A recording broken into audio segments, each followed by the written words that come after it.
Bom, a gente estava aqui então nos preparando para gravar o terceiro episódio da série Além do Software e aí a gente decidiu fazer uma pausa aqui para responder uma pergunta que vai estar lá no nosso podcast também, mas a gente achou interessante ter um vídeo específico para falar dela, uma sugestão da Thaisa, né, que é o que perguntar para um candidato numa entrevista de emprego para uma vaga para trabalhar numa software house. Isso aí.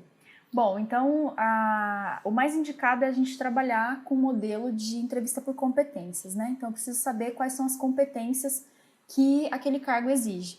Se ele exige competências de comunicação, por exemplo, eu vou fazer perguntas situacionais, ou seja, eu vou perguntar para o candidato de forma que ele possa me dar exemplos de uma situação que ele vivenciou. E aquilo prova para mim que ele realmente tem aquela competência, de certa forma, né? Então, eu faço perguntas, aqui na TecnoSpeed a gente trabalha bastante com a questão dos valores, né? Então, de acordo com os nossos valores, a gente vai fazendo perguntas para cada um deles. E depois as competências também de cada cargo, né? E geralmente são perguntas assim, vou dar o exemplo aqui da proatividade, por exemplo, né? Então, conte uma situação na qual você entregou além daquilo que foi pedido e como esse resultado surpreendeu e encantou o cliente. Então a pessoa ela tem que responder contando uma história que foi verdade, né? A gente considera. Então ele tem que dizer como ele fez aquilo, quais pessoas envolvidas e como que aquilo realmente surtiu na prática, né? Como aquilo resultou em algum ganho que mostra que ele é uma pessoa proativa. Outro exemplo. Conte uma situação em que você não tinha recursos para realizar a tarefa desejada. O que você fez? Várias coisas você pode tirar da resposta que ele vai dar aí, né? Então, se ele é uma pessoa criativa, se ele consegue trabalhar com escassez de recursos, se ele consegue se virar no momento em que ele não tem tempo, né? Então, dependendo da situação que ele trouxer, você consegue identificar várias coisas ali, tá? Um outro exemplo também a gente continuar a resposta dele. Então, ele colocou uma resposta ali e você continua fazendo outras perguntas daquela mesma situação, daquele mesmo caso. Então, você continua explorando um caso que ele traz, né, uma história que ele trouxe, que ele vivenciou no trabalho dele, e você continua explorando aquilo e vai vendo se ele realmente está dizendo a verdade, né? Porque se ele está contando uma história, ela tem que ter uma sequência, e se ele não souber, se não for verdade, ele vai se enrolar, né? Então, é uma forma também de você identificar se a pessoa está sendo verdadeira, está sendo sincera, tá? Uma outra coisa que a gente sempre pergunta aqui, né, com relação a conhecimento, se a pessoa, para identificar se é uma pessoa que tem esse valor, essa competência de buscar conhecimento, né? Então a gente pergunta, como que você faz para se atualizar no mercado, para buscar conhecimento? E aí ele vai responder, por exemplo, eu assisto vídeos no YouTube, eu faço um curso no Udemy. E aí você pergunta, mas qual foi a última coisa que você conseguiu aprender? Qual foi o último curso que você fez? Aí se ele falar assim, o ano passado, não faz muito sentido, né? Uhum. Então, dessa forma você vai pegando ali algumas coisas, né? Que se você fizer uma pergunta direta, objetiva, você é uma pessoa que gosta de aprender? Ele vai responder sim.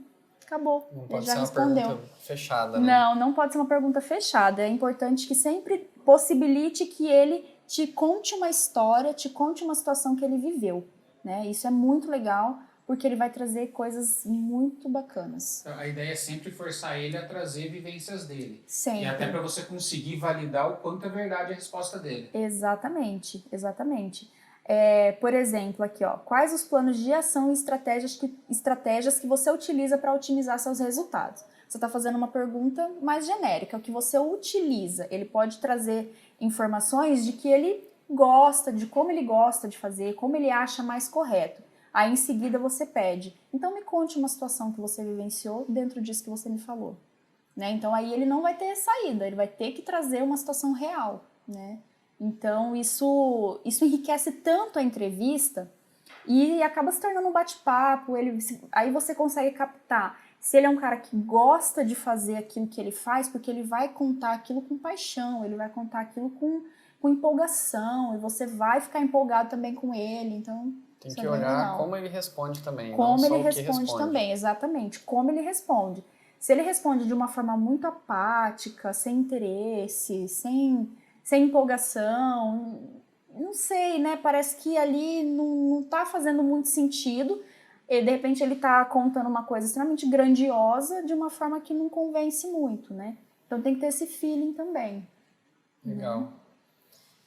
Legal. Muito bacana, Thaisa. Muito obrigado por trazer pra gente, então, alguns exemplos aí de perguntas, exemplos reais, né? Exato, que eu uso realmente no dia a dia. Isso aí.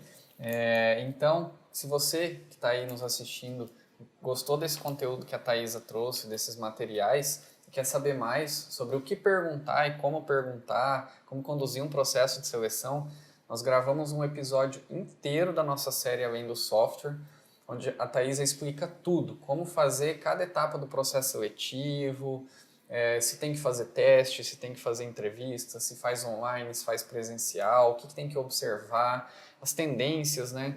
Enfim, um conteúdo riquíssimo. Está lá na nossa série, no nosso podcast e no nosso canal no YouTube, série Além do Software.